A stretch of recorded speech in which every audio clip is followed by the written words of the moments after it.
Bago po magsimula si Kapitan Penoy, ako po ay nagbibigay ng isang magandang umaga.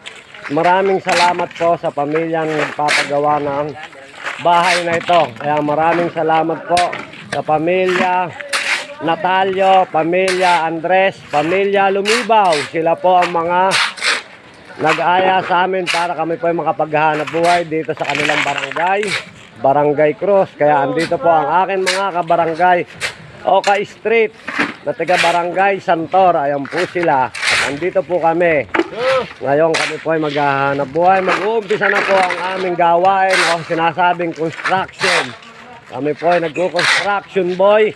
Kaya kung sino man po ang nangangailangan ng mga labor o trabahador, andito lang po kami. Naghihintay sa mga tawag niyong mga handang magpagawa.